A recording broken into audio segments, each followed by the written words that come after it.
السلام عليكم، ازيكم حبايبي؟ عاملين ايه؟ يا رب تكونوا جميعا بخير وفي احسن حال. وحشتوني من اخر فيديو. النهارده راجعه معاكم في فيديو جديد ووصفه جديده، وهنعمل مع بعض كيكه حلوه جدا، من احلى الكيكات اللي ممكن بجد تجربيها، ولو جربتيها هتعتمديها. سهله جدا وبسيطه. هنعمل مع بعض كيكه البرتقال بكل تفاصيلها واسرارها، اللي هتطلع معاكي كيكه حلوه جدا هشه وناجحه ومرتفعه بالشكل اللي انت شايفاه ده، وكمان ريحتها ولا اروع. بجد احلى كيكه كده ممكن تعمليها، ريحتها بتكون ماليه البيت بجد. هنعملها من غير مضرب كهربائي ومن غير خلاط، وهتطلع معاكي ناجحه جدا. يلا بينا ندخل على الوصفه وعلى التفاصيل ونشوف هنعملها مع بعض ازاي. اول حاجه كده في بوله هاخد 3 حبات من البيض ويكونوا بدرجه حراره المطبخ. بعد كده هنزل عليهم بفانيليا برتقان، ولو مش موجوده عندك فانيليا برتقان تقدري تستبدليها باي فانيليا موجوده عندك، بس فانيليا البرتقان بقى بتبقى حلوه جدا، بتعزز معانا الطعم واللون وبتديها ريحه تحفه. بس تقدري يعني اي فانيليا موجوده عندك ما توقفيش على حاجه، وممكن كمان تستغني عن الفانيليا خالص، لان الحاجات اللي هنضيفها على البيض هتضيع الزفره. نزلت طبعا بمعلقه كبيره من الخل الابيض، وده برضو بيقضي على زفرة البيض. وبعد كده معايا كوبايه وربع من السكر الابيض، ولازم يكون سكر ابيض طبعا عشان بيبقى حلو جدا في الكيكه وبيطلع معاكي الكيكه لونها حلو.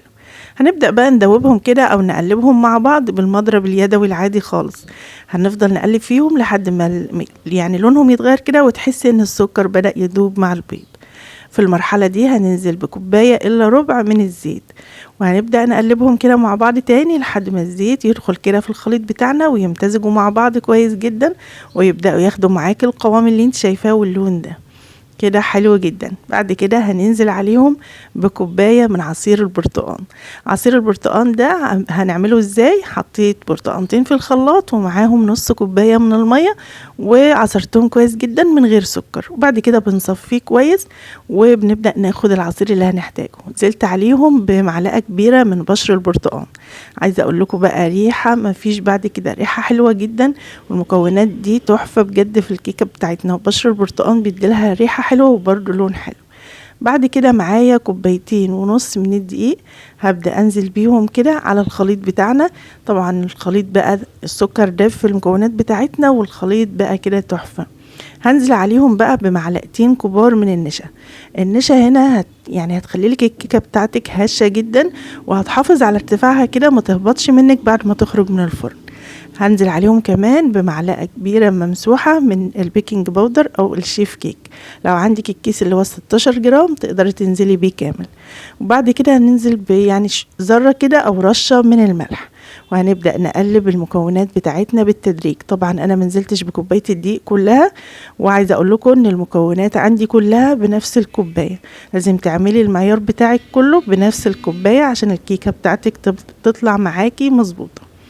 اول ما الدقيق كده بيدخل معانا في الخليط وما يبقاش فيه اي كتل ولا اي حاجه، هننزل بباقي كميه الدقيق بتاعتنا ونبدا نقلب.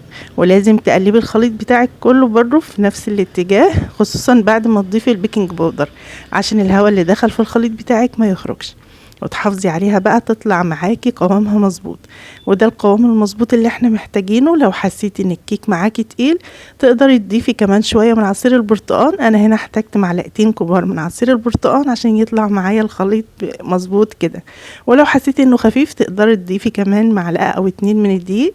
يعني لازم تظبطي القوام بتاعه. شايفين قوام الكيكة طالعة كده تحفة.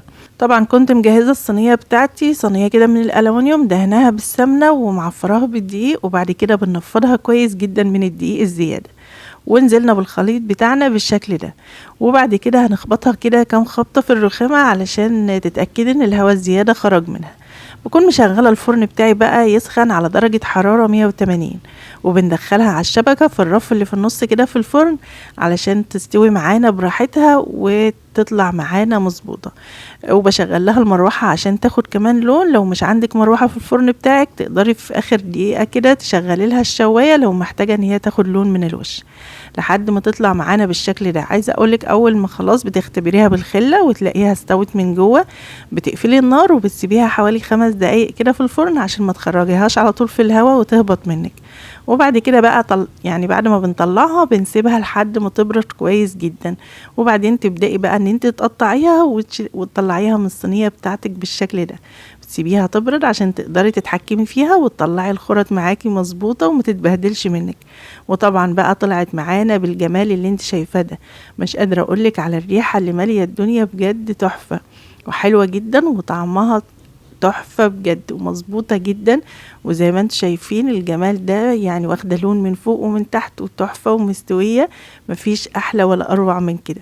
جربيها بقى بالطريقة دي، وزي ما قلت لكم ظبطوا مقاديركم كلها بنفس الكوباية، وكل المقادير تكون عندك بدرجة حرارة المطبخ، هتطلع معاكي الكيكة حلوة جدا وناجحة وهشة وبالجمال ده. يا ريت بقى لو عجبكم الفيديو ما تنسوش تقولوا لي على رأيكم في التعليقات وتعملوا لايك للفيديو. وكمان لو اول مرة تشوفي قناتي ما تنسيش تشتركي في القناة وتفعلي زر الجرس عشان يوصلك كل جديد. والسلام عليكم.